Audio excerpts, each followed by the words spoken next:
Hello again. I first off want to thank everyone that engaged with my video last week about returning to photography, and people, like, I was reading the comments and people were like basically like saying to me exactly what I've been feeling. And it's so nice to hear that like I'm not the only one that thinks that photography has like completely changed over the last few years because of Instagram. And it's also really nice to hear people who um, go through like a simple way of taking photographs as well, and look at photography as a philosophy.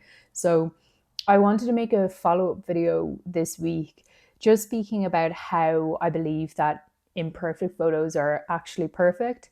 Um, it was something I touched on in the last video was about motion blur and how I really want to start using more motion in my photographs.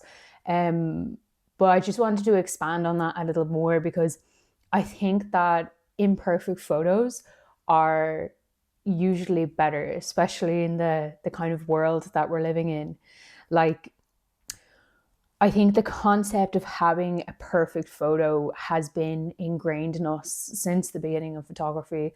And we see like amazing photographers, like, for example, Henry Cartier-Bresson, right? He had these incredible images where he was like able to freeze time almost. And it just caught these spectacular moments. And we see other photographers who do this too. This is just like an example. But looking at that, um, I always find that like when I try aim for these perfect images in my street photography or in my photo shoots, they end up being like completely subpar. And the best photos that I usually take that are the most, I find they resonate with me a lot more, are the ones that are blurry, maybe out of focus, or they have motion blur in them, or maybe they're underexposed. And I think that there's a few different reasons for that. Um, and I think for years I've been so critical about like these types of photos and how I photograph, and being critical of being like, oh, you missed that shot, it's out of focus. But then I started to think about how we actually experience the world and how we experience memory and time. And it's usually in fragments, and it's like memory is usually quite hazy. And that's something I'll get into later in the video. But more and more I've been thinking about this concept of motion blur and how I want more blur within my work, and like out of focus shots. But because I realized that the perfect image doesn't really exist. So that's really long way of like long-winded way of getting into it. Um, but I think within the last 15 years, we have been conditioned to have this perfect photograph for Instagram. Now, of course, we had it before, like before Instagram, with like magazines and media. And like I said, even Henry Cartier-Bresson, like these incredibly crystal clear images of like these shots in the street that you just couldn't replicate if you tried. But I think it's just gotten worse because of our accessibility to phones and taking photographs. And because these phones are like have these incredible processors making the photographs always sharp, always super clean. The colors are incredible. It almost looks hyper realistic, iPhone photography. And I'm not saying it's a bad thing. I think there's really positive aspects to it. Um, like if you're at a family event and you need to get some photographs of the family, you're going to get a good shot. There'll be one shot in there that's like amazing. And that's like I said, really positive thing, but I just don't believe that it's real life. And Instagram and social media has conditioned us to believe that this is what real life looks like. It's the same thing around like if you see someone on Instagram who is always on holidays, or they've got like a new car or whatever that looks like, and it's not the real life. They're just presenting an ideal version of themselves, not the real version of themselves. Now, sorry, they might be real, but they're presenting the best version of themselves, how they want everyone else to see them. I think it's the same with photos. Like, everyone can take a good photo with an iPhone. So what exactly does that mean to take a good photo? So I really think that that's one of the reasons why photography has really changed. I find that people are just taking photographs of everything purely for like aesthetical reasons. So I think that if we're leaning towards like perfection within an image, we're actually leaning towards like a curation of ourselves, because we know we're going to share that image, right, online, if you're going to shoot for Instagram, right? And like this goes for like non-photographers as well. Like, I know people that would take photographs just for the aesthetic reasons of their food or buildings and like on their holidays and stuff, and that, like, guilty of it too. Like, I've absolutely done it in the past. But I don't think that it's done any justice for real photography.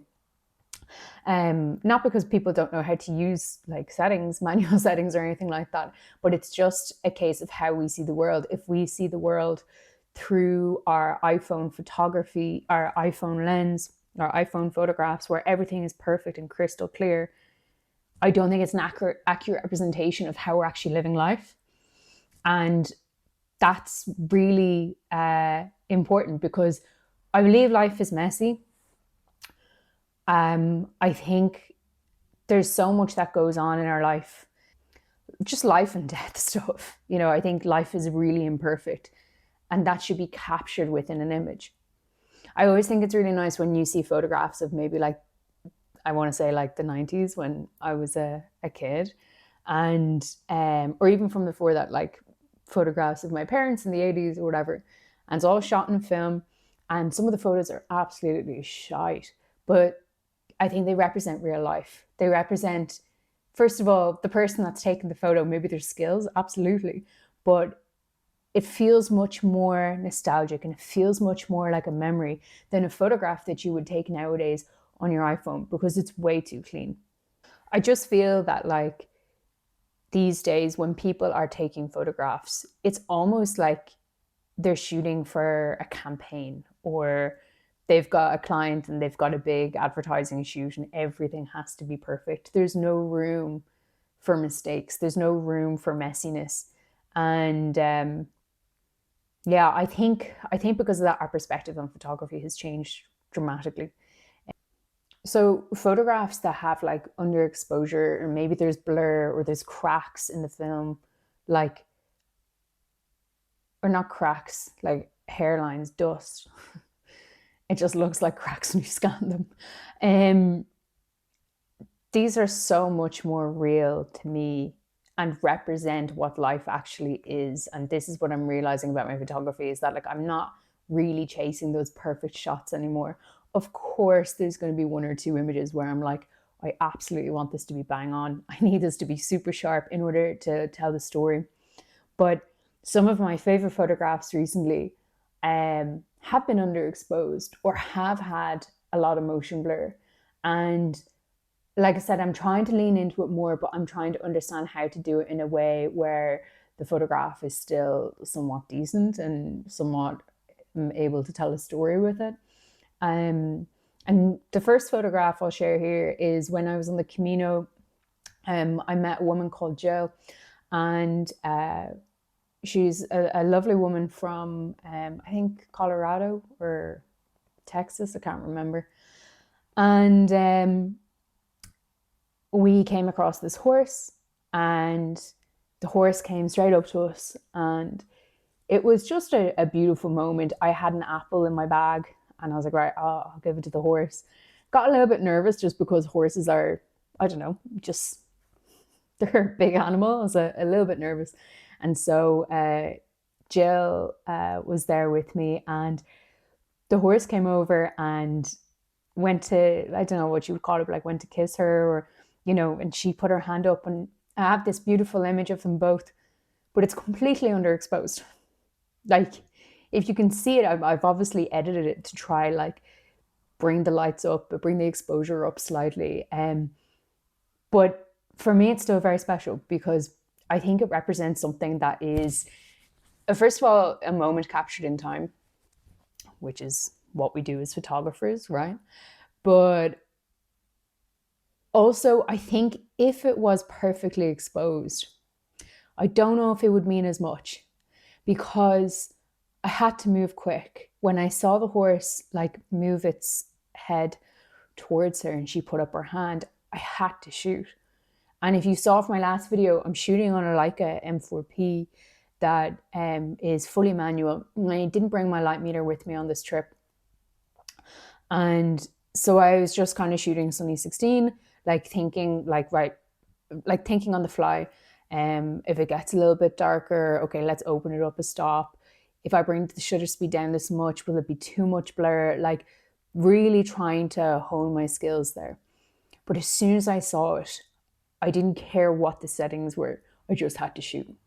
Now, I think it's maybe underexposed by like a stop, maybe two stops. I don't know. Maybe the technical experts can let me know in the comments, because I'm not that technical when it comes to it. Saying that though, I think it was a beautiful moment, and that's what photography I think should be about. It's about capturing those moments, even though we might not have the perfect setup or the perfect lighting scenario, etc. A second photograph that I took recently was a couple on the street in Dublin, and it was interesting. I was actually like thrift shopping one morning, and I was running to get the bus home, and I saw this couple have this quite intimate moment outside the shop when I was walking by them.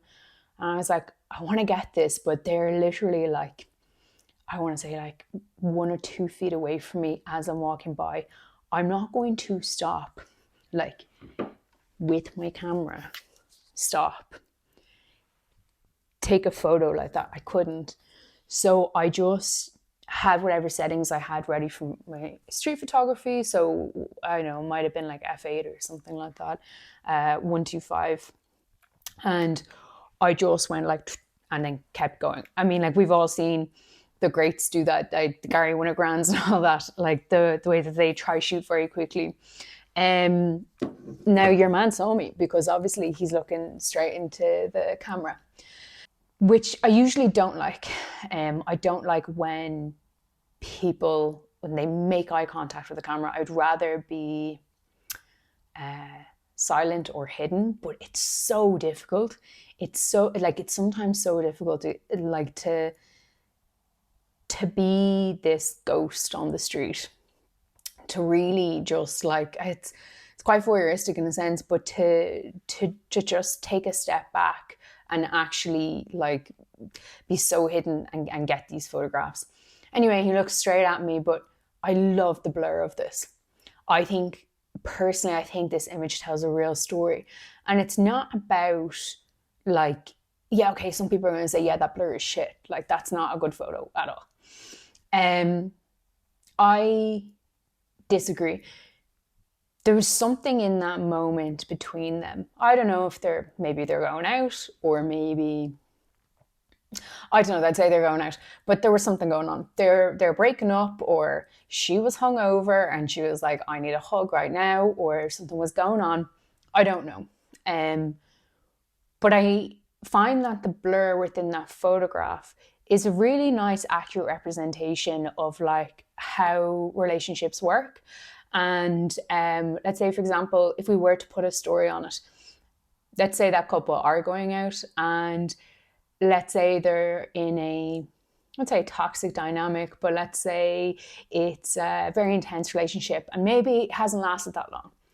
Maybe a blur in an image can represent that short duration, however, that quickness, that burst of like intense love in a relationship.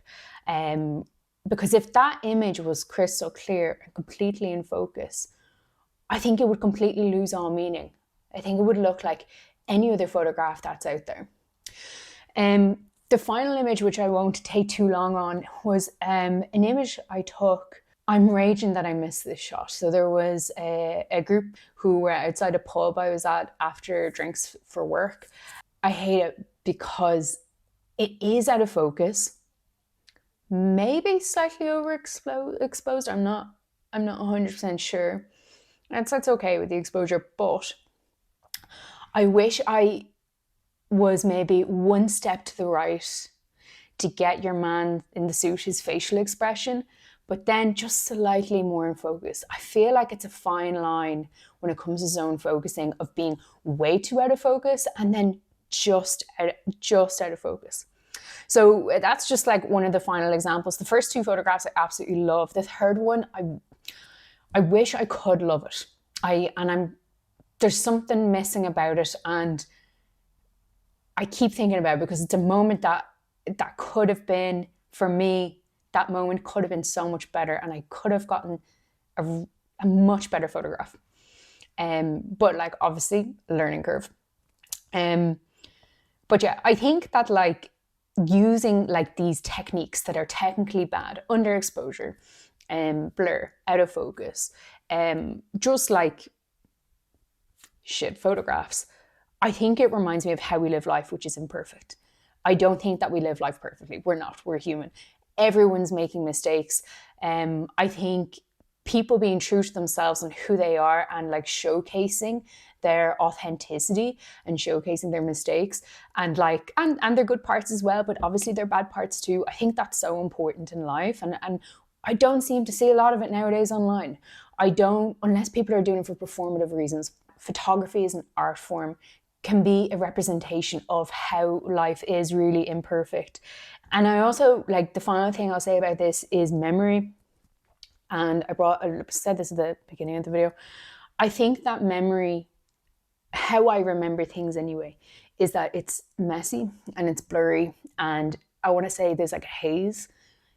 I don't really remember things in crystal clear vision. And I don't really believe that anyone does. Maybe the odd thing, but it is just a haze. And that's another reason why I think this type of photography is really important, because it's more real. It feels more real. It feels more like a memory and nostalgic in a sense, rather than this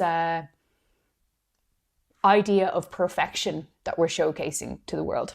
And that's why I think it's important that like a camera is treated as like not something that's external to you, but as like an additional limb or like a second pair of eyes that you can, or a third eye, I don't know what you want to call it, if it's like one lens, that we use to document exactly what we see when we see it, warts and all. It doesn't matter if the photograph is underexposed or if there is, I don't know, if there is blur, or if it's not 100% technically accurate. It doesn't matter, because you're capturing what you see from your vision. I feel like it was just really important to expand that topic because people resonated so much what I was saying in the last video that I know people resonate with this. I think it's really important to spread that message that like your photos can be shit. Like they don't need to be perfect for Instagram. They can just be whatever you actually want them to be, and continue to photograph for yourself. And don't let anyone tell you differently. Okay, that's it from me. See you later.